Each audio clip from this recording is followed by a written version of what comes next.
नमस्कार, आप देख रहे हैं आई इंडिया और मैं हूं पंकज सिंह गौर। आई इंडिया के स्टूडियो में आज खास मेहमान हैं। आपका परिचय कराते हैं अखिलेश कटियार जी, जो समाजवादी पार्टी के राष्ट्रीय सचिव हैं और आपका स्वागत है। हम आपसे आज कुछ सरकार को लेकर के खासकर सवाल करेंगे। 4 साल का जश्न मना रही है और समाजवादी पार्टी उस जश्न को कैसे देख रही है? जश्न मनाने के लिए हमें कुछ अपने उपलब्धि भी गिनानी चाहिए। 4 साल में हमने जनता की कितनी सेवा की, किसान कितना खुशहाल हुआ, नौजवान को कितना रोजगार मिला, शिक्षा व्यवस्था में कितना हमने काम किया, स्वास्थ्य व्यवस्था पे हमने कितना काम किया। तो इन चीज़ों को बताते हुए जश्न मनाए तो बात समझ आती है। लेकिन मुझे बेरोजगारी उत्तर प्रदेश में नंबर 1, भ्रष्टाचार नंबर 1, महिला उत्पीड़न नंबर 1, पुलिस की गुंडागर्दी तानाशाही नंबर 1, तो ये जंगल राज कहें या नेतृत्व विहीन राज्य कहें, उसके तो 4 साल का जश्न हो सकता है और इसके जश्न सिर्फ नेता ही मना सकते हैं। जनता तो 4 साल के मातम के 4 साल मान रही है। माफी चाहूंगा अखिलेश कटियार जी, मैं आपसे जानना चाहता हूं कि आप कह रहे हैं कि जनता मातम मना सकती है। 4 साल में आप मुख्य विपक्षी पार्टी हैं, आपने इन्हें जश्न मनाने का जिस तरीके से मौका क्यों दे रहे हैं आप? नहीं, आज कहने और सहने की मर्यादा से पंकज जी लोकतंत्र चलता है, ये लोहिया जी कहा करते थे। सड़कें सूनी होंगी तो संसद आवारा होगी। लोकतंत्र में सबसे महत्वपूर्ण रोल विपक्ष का होता है, सरकार की गलत नीतियों को जनता तक पहुंचाने के लिए और उसका पर्दाफाश करने के लिए। लेकिन भारत के प्रधानमंत्री इस विरोध को भी दमन करके वो क्या साबित करना चाहते हैं? कौन सी बात है? क्या आप चाहते हैं कि लोकतंत्र खत्म हो गया है? आप ये बताना चाहते हैं? जो आंदोलनकारी को आंदोलन जीवी कह के आप अपमानित कर रहे हैं। पंकज जी, 200 किसान से ऊपर आंदोलन में शहीद हो चुके हैं। कैसा संवेदनहीन प्रधानमंत्री भारत का है, जो ये बात मानने को तैयार नहीं है कि 200 से ऊपर किसान जिस आंदोलन में मर गए हैं, उनके साथ एक अच्छे तरीके से बैठ के बात करी जाए। आप किसान बिल को लेके बात करें तो आपने जो बातें कही हैं कि 30 साल के लिए खेती बलकट ले लेंगे, मैं साल में आप उसका किराया देंगे और उसमें परमानेंट कंस्ट्रक्शन करने की इजाजत भी दे दी आपने। उस कंस्ट्रक्शन करने के लिए बैंक से लोन लेने की भी इजाजत दे दी आपने। आखिर क्या अब इनके युवाओं का रोजगार तो आपने छीन लिया, अब किसानों से जमीन छीनने का जो आपने रास्ता बनाया है, अगर उसके लिए आंदोलन के लिए भी किसान उपजा है, आज खड़ा हुआ है अपने घर परिवार बाल बच्चे महिलाओं को लेकर आंदोलन करने के लिए, तो आप उसे आंदोलन जीवी कहते हो।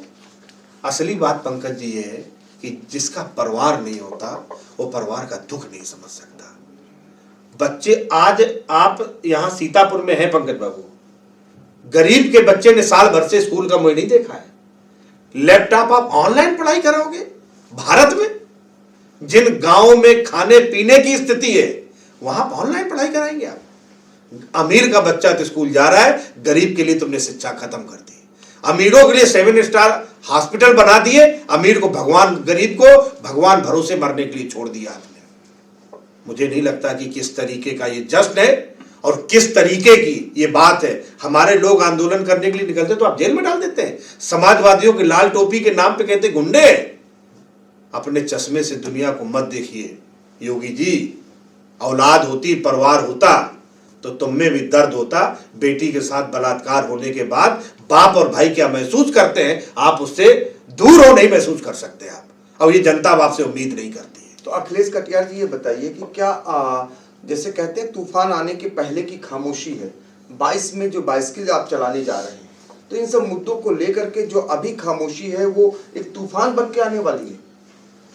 जनता ने तो ये मान लिया है कि अगर हम आवाज उठाएंगे तो तुम पुलिस से उठाओगे, प्रशासन से करोगे, केस करोगे। इनके पास तो कोई छोटी धाराएं नहीं बची सर। राष्ट्रद्रोह लगाते, राष्ट्रद्रोह। पेट्रोल जब बढ़ता था तो इनके नेता 5 रुपए बढ़ता था तो तांडव मचा देते थे जाके। पूरी दुनिया में अंतरराष्ट्रीय बाजार में पेट्रोल सबसे निचले स्तर पे है, इसके बावजूद भी सबसे उचले स्तर पे आप कीमतें लेके गए।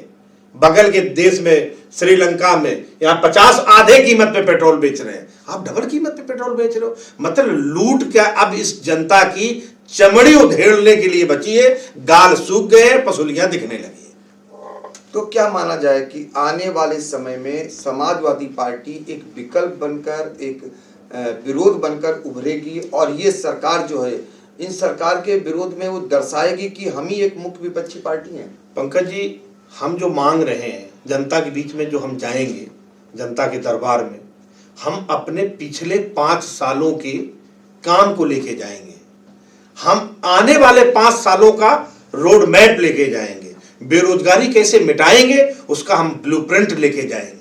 इस किसान को संपन्न कैसे करेंगे उसका खाका हम जनता के बीच में रखेंगे। मेरे नेता माननीय अखिलेश यादव जी, जिन्होंने पहले काम किया है और सामाजिक न्याय को जमीन पर उतार के आर्थिक संपन्नता का भी रास्ता दिखाया है, उस रोड मैप पे हम जनता के बीच में जाएंगे और उससे कहेंगे कि अगर आपको लगता है कि हमने पीछे काम किया है और आप हम पे भरोसा कर सकते हो, एक ऐसे नेता पे जिसे अपने बाल बच्चों की भी चिंता है, जिसे अपने पिता की भी चिंता है और जिसके अंदर संवेदनाएं हैं, बाप होने का, पिता होने का, भाई होने का, ऐसे ही व्यक्ति को चुने आप। क्योंकि लोहिया जी ने लास्ट मोमेंट पे, पंकज जी, एक जगह उन्होंने कहा है कि मैं ये मानता था कि अविवाहित रह के समाज की ज्यादा सेवा की जा सकती है, लेकिन मैं आखिरी समय पे ये कह रहा हूं कि एक परिवार वाला आदमी ही परिवार की तकलीफें समझ सकता है और उससे सुलझाने के सही रास्ते इजाद कर सकता है। सत्ता का संचालन एक परिवार वाले आदमी को करना चाहिए। हमारे धर्म ग्रंथों में लिखा है कि हम जिसके परिवार ना हो, जिसकी संतान ना हो, उसे हम घर का मुखिया नहीं चुनते। अफसोस है कि इस देश में दोनों ऐसे मुखिया हैं जिनके ना घर है, ना परिवार है, ना संतान है। लेकिन अखिलेश जी, आपने कहा कि अविवाहित लोग सरकार नहीं चला सकते जी। अभी आपने अविवाहित को बुआ बना लिया था जब आपकी बारी आई, आपको जब चुनाव लड़ने की बारी आई, और उसके बाद वही बुआ से आप पंगा भी कर बैठे। भारतीय बड़े खतरे को दूर करने के लिए, हम उस चीज से लड़ने के लिए जो इस देश के लोकतंत्र ने हमें दायित्व दिया है, हम उसका निर्वाह कर रहे थे।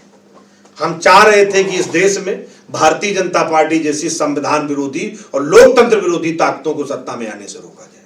तो क्या अब आप आने वाला जो विधानसभा का चुनाव है, जैसा कि अखिलेश जी बार बार ये घोषणा कर रहे हैं कि छोटे दलों को मिला करके वो साथ लड़ेंगे, और खासकर पश्चिम में उसका दिखा भी रहे हैं, उसका प्रदर्शन भी कर रहे हैं, रालोद को साथ लेकर चल रहे हैं, पूर्वांचल में भी छोटे छोटे दलों को लेकर चल रहे हैं। ऐसे में एक सवाल ये उठ रहा है कि क्या वो जो प्रसपा है, जिसमें चाचा उनका नेतृत्व कर रहे हैं उस पार्टी का, वो भी वो छोटा दल उनको मान रहे हैं, कह रहे हैं जरूरत पड़ी तो हम चाचा को भी साथ ले लेंगे। आपको लगता है चाचा भतीजा भविष्य में एक होंगे? जो भी राजनीतिक व्यक्ति, राजनेता ये मानते हैं कि भारतीय जनता पार्टी उत्तर प्रदेश के भविष्य के लिए ठीक नहीं है, ऐसे विचार रखने वाले हर व्यक्ति को हम अपने साथ खड़ा करेंगे। मेरे नेता का यही संदेश है, उनका ये प्रयास है। उसमें माननीय शिवपाल सिंह जी भी हैं और जो लोग हैं जो ये मानते हैं कि अखिलेश यादव एकमात्र विकल्प है और अखिलेश यादव जी के चेहरे पे ही उत्तर प्रदेश में हम परिवर्तन लाएंगे, लोकतंत्र बचाएंगे। ये विश्वास रखने वाले हर व्यक्ति को हम निवेदन करेंगे कि इस धर्म युद्ध जो है, ये एक ऐसा संकट है, लोकतंत्र बचाने का है, इसमें आप हमारे साथ आएं और उस लड़ाई को पार करें। अखिलेश कटियार जी, आखिरी सवाल, युवाओं के दम पर पिछली सरकार आपकी बनी थी। इस बार चूंकि अगर देखा जाएगा जो मुख्यमंत्री हैं उनसे आपके मुख्यमंत्री युवा ही हैं, ऐसे में युवाओं का कितना आप मॉब लेकर के समाजवादी पार्टी की तरफ आने की तैयारी है? क्या इस बार युवा जो है मत आपको जिताने में बहुत बड़ा मददगार साबित होगा? देखिए, युवा अगर इस सरकार में कोई सबसे ज्यादा परेशान है तो सबसे ज्यादा परेशान युवा है। और हम पूरे रोड मैप के साथ कि रोजगार इस 22 करोड़ आबादी के विकास का रास्ता, संपन्नता का रास्ता और 22 करोड़ आबादी के अंदर भाईचारे के रास्ते, तीनों मुद्दों को लेके हम जाएंगे। और निश्चित तौर पे हम लोग, हमारी पार्टी तो युवाओं की पार्टी है, हम सब लोग युवा हैं, हम अपने वर्ग की और अपने भाइयों की व्यथा भी समझते हैं और जरूरत भी समझते हैं। तो आपने सुना अखिलेश कटियार जी को, जो समाजवादी पार्टी के राष्ट्रीय सचिव हैं। उन्हें पूरा विश्वास है जो मौजूदा सरकार है योगी जी की और मोदी जी की, उस सरकार की जो नाकामियां हैं उसको गिना करके आने वाले समय में यानी कि 22 में 22 की जो चलेगी उसमें युवाओं का बड़ा साथ होगा और जिसके दम पर समाजवादी पार्टी सरकार बनाएगी। तो आपका बहुत बहुत धन्यवाद। नमस्कार।